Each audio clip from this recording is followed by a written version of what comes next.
We're going to begin with another critic of President Trump who was indicted yesterday, his own former national security advisor, that would be John Bolton, who now faces charges of mishandling classified materials. Now, Bolton says he is innocent and the charges are an abuse of power. In a statement, he suggests his case is not just about him, but the freedom of all Americans to criticize the President of the United States.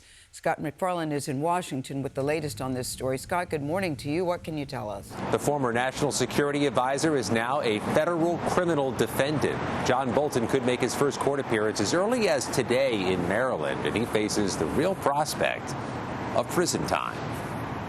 2 months after federal agents searched John Bolton's home in Maryland and his office in Washington, a grand jury has indicted the former national security advisor.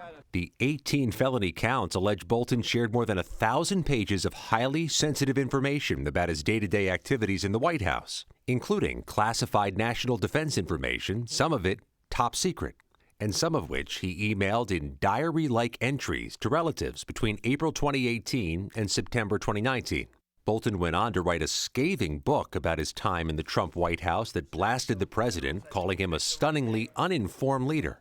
Prosecutors say after Bolton left office, a cyber actor believed to be associated with Iran hacked Bolton's personal email. Trump responded to the charges Thursday. I think he's a bad guy. Yeah, he's a bad guy. It's too bad, but it's the way it goes. In a statement, Bolton said his conduct was lawful and the charges are part of Trump's intensive effort to intimidate his opponents to ensure that he alone determines what is said about his conduct.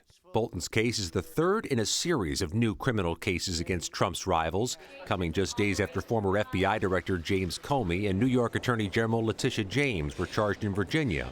They also deny any wrongdoing. This indictment is definitely much more substantial than the indictments we saw against Jim Comey and Tish James. It paints a picture, allegedly, of a defendant who is careless with classified information, with information concerning the national defense.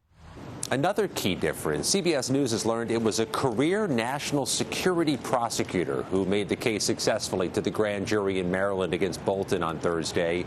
In the James Comey and Letitia James cases, it's a Trump political appointee, a one-time White House aide, leading those cases.